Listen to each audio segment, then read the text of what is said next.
I've just been shot. That's what Teddy Roosevelt said on October 14th, 1912, at the very beginning of his presidential campaign speech.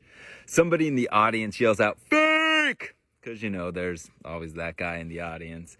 And then Teddy Roosevelt, unbuttons his coat and reveals a blood stain right on his shirt and a bullet hole going through his speech. See, Teddy had been getting into his car when somebody walks up to him, shoots him, but it doesn't kill him. It goes through his thick speech and lodges in his chest. Teddy Roosevelt's stenographer, who's going to record the speech, grabs the assassin, puts him in a headlock, and the mob starts beating the crap out of this would-be assassin. Teddy Roosevelt calms them down, says, don't hurt him, bring him here. Asks him why he does it. The guy won't tell him anything, so he sends him off to the police. Then Teddy coughs in his hand 3 times. No blood comes up, so he figures the bullet's not lodged in his lungs. And so he goes off, and everybody's trying to take him to the doctor, take him to the hospital. He's just been shot after all. And he's like, get me to the speech. So he gives his presidential campaign speech with a bullet in him. The dude's basically bulletproof. He's amazing. But the thing is, this is basically a footnote in a rather expansive life. This is a guy who wanted to help out America, so he formed his own volunteer army regiment called the Rough Riders, and they rode up the Kettle Hill with bullets whizzing all around them. This is a guy who looked out for immigrants and orphans. He snuck out in the middle of the night as he was in political office to confront corrupt police officers. When he became president of the United States, at that time, he was the youngest ever to be elected. When he was president, he boxed and wrestled people all the time, took delegates on outdoor adventures, scrambling over rocks. He used his powers as president of the United States to save the Grand Canyon and form national parks. He made the food and drug industry, which was notoriously unclean at the time, safe for consumption. He took on corrupt business practices, helped people get a more fair deal, helped broker peace between Russia and Japan and won the Nobel Peace Prize for it, helped pave the way for the Panama Canal. When he left office as president, he got bored. So what did he do? He went to the Amazon jungle and explored a river that had never been explored before. Not to mention working and owning a ranch in North Dakota, reading thousands of books in multiple languages, writing 35 books, and all of this led to him getting his face on Mount Rushmore. Now, you may be thinking, okay, he's awesome, I'm not. Some people are just born leaders. Some people just have good genes. They're better than me.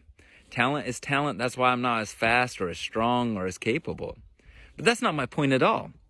See, Roosevelt wasn't always strong enough to stop a bullet. When he was born, his family said he looked like a turtle.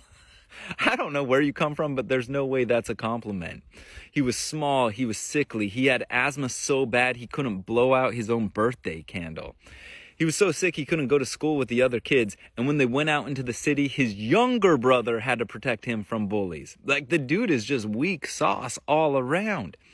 When he is 12 years old, comes the turning point of his life.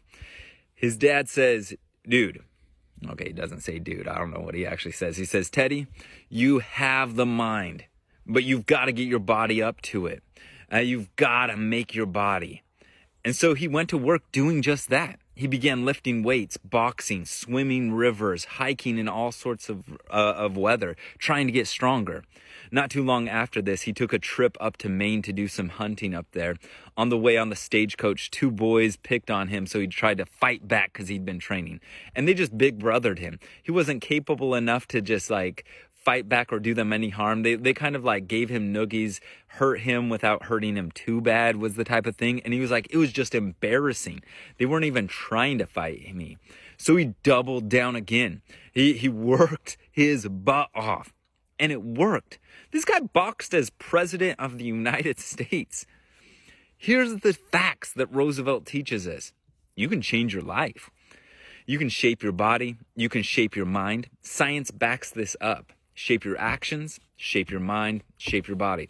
Try it.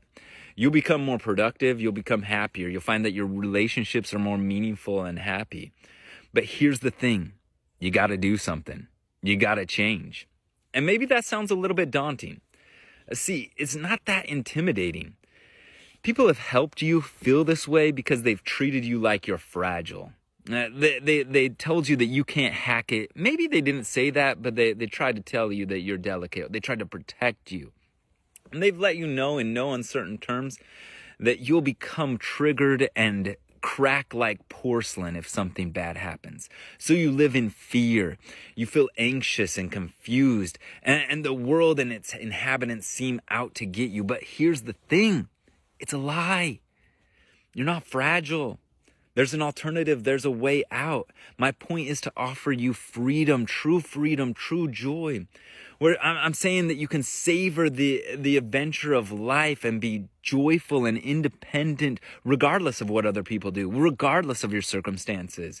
You can change. The science of neuroplasticity, how your brain changes, is very clear on this front. You can get better at practically anything.